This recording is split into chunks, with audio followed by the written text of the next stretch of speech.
நடைபெற்றுக் கொண்டிருக்கின்ற கருத்து கேட்பு கூட்டம், அதாவது பவர் ஸ்டேஷன் வேணுமா வேணாமா என்ற கூட்டத்திற்கு கலந்து கொண்டிருக்கின்ற நம்முடைய சென்னை மாவட்ட ஆட்சித்தலைவர் அவர்களே, மாசு கட்டுப்பாட்டு வாரிய அதிகாரி அவர்களே, நம்முடைய சட்டமன்ற உறுப்பினர், மாவட்ட உறுப்பினர், வருகை தந்திருக்கின்ற ஊர் நிர்வாகிகள், ஊர் பொதுமக்கள் அனைவருக்கும் வணக்கத்தை தெரிவித்துக் கொண்டு, முக்கியமாக கோரிக்கை என்னன்னா, இந்த அனல் மின் நிலையம் வேணுமா வேணாமா? இப்ப இருக்கிற நாட்டினுடைய நிலவரம், நாட்டு மக்களுடைய தொகை, நிறைய பேர் கருத்து சொன்னாங்க, தலைவர்கள்லாம் வந்து அதாவது சூரிய மின்சக்தி இருக்கு, இதெல்லாம் வச்சு நம்ம பண்ணலாம், கண்டிப்பா பண்ணலாம். எப்ப பண்ண முடியாதெல்லாம் ஒன்றிய அரசாங்கம் இப்போது கொடுக்குறாங்க, மானியம் தரேன், நீங்க சூரிய விஷயத்துல மின்சாரத்தை நீங்கள் உபயோகப்படுத்திக்கலாம், ஒவ்வொரு வீட்டுக்குன்னு சொல்றாங்க ஒன்றிய அரசாங்கம். மானியம் எவ்வளவு தராங்க? 35 ஸ்கொயர் ஃபீட்னா 10,000 ரூபாய் மானியம் தராங்கன்னா அதை போடுறதுக்கு 65,000 ரூபாய் 70,000 ரூபாய் அந்த சூரிய மின்சக்தி. இப்ப நம்ம சென்னையில பாத்தீங்கன்னா, அது வட சென்னையில திருவொற்றியூர்ல இருக்கிற பாதி வந்து 800 பகுதி மீனவர் கிராமம், ஏரியை ஒட்டி வாழ்கின்ற மீனவர் கிராமம். இந்த மீனவர் கிராமத்தில் இருக்கிறவங்க கடலுக்கு போய் வலைக்கு போயிட்டு வந்து அந்த மீன் எடுத்து வந்து மார்க்கெட்டில் விற்றுட்டு போட்டதான் சோறு சாப்பிட முடியும், பிள்ளைய படிக்க வைக்க முடியும். இப்படி இருக்கிற சூழ்நிலையில சூரிய மின்சக்தியை அவங்க வீட்டில் இப்ப போட முடியுமா? பெரிய பெரிய தலைவர்கள்லாம் வந்து பேசுறாங்க, இப்படி கையாடி பேசுறாங்க, அப்படி கையாடி பேசுறாங்க. ஆனா இப்ப இருக்கிற ஏழை எளிய மக்கள் வாழ்கின்ற இந்த திருவொற்றியூர் பகுதி, எண்ணூர் பகுதியில இதனால முடியுமா? இன்னைக்கு திருவொற்றியூர்ல வட சென்னை இது ஒரு காலத்துல வட சென்னை இல்ல, திருவள்ளூர் மாவட்டமா இருந்தது திருவொற்றியூர்.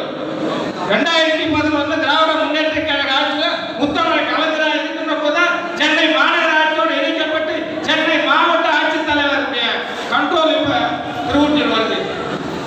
இன்னைக்கு பாத்தீங்கன்னா திருவொற்றியூர்ல, எண்ணூர்ல எத்தனை தொழிற்சாலைங்க எப்பப்ப வந்தது யாராவது தெரியுமா?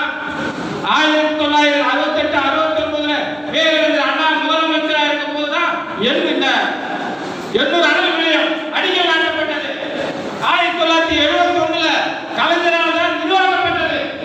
அதுக்கப்புறம் 1989 மீண்டும் திராவிட முன்னேற்ற கழக ஆட்சி பொறுப்பேற்ற போது முத்தமிழர் தலைவர் கலைஞர் முதல்வர் பிஜேபி சந்தோஷ் 250 ஏக்கர் தனியார் நிறுவனம் 250 ஏக்கர் மடிக்கி வச்சிருந்தாங்க.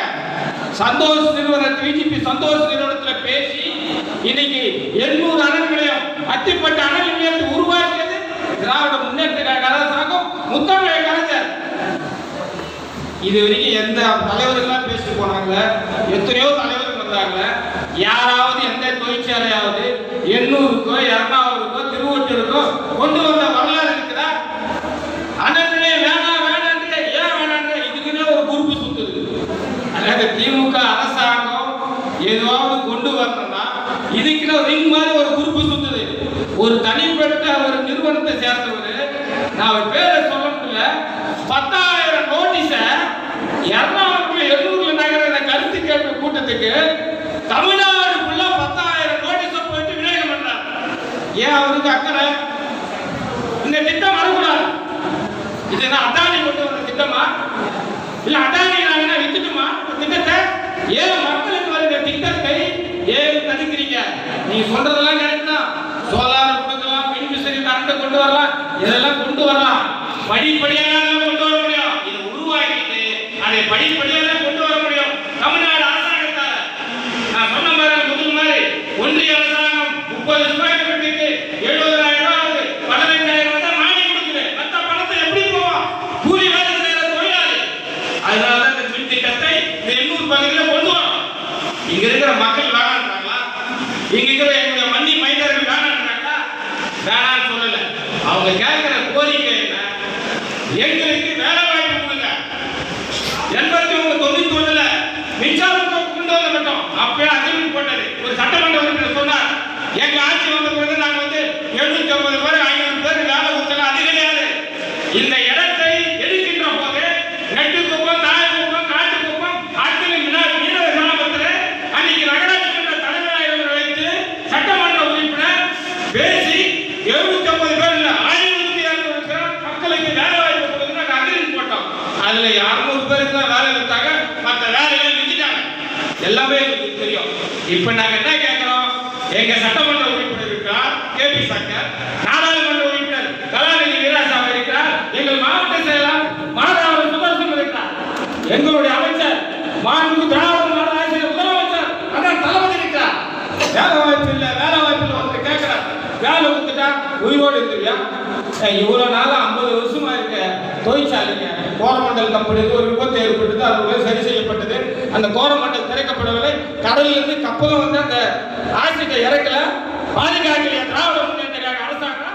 சும்மா எங்கே இருக்கிறான், மயிலாப்பூர்ல இருக்கிறான், பாண்டிச்சேரியில் இருக்கிறான், எல்லாமே வந்து ஒரு திட்டத்தை வந்து தடை செய்ய வேண்டிய அவசியம் இல்லை. எங்களுடைய கோரிக்கை, இங்க இருக்கிற மண்ணின் மைந்தனுடைய கோரிக்கை, இங்க இருக்கிற அன்னை சிவகாமி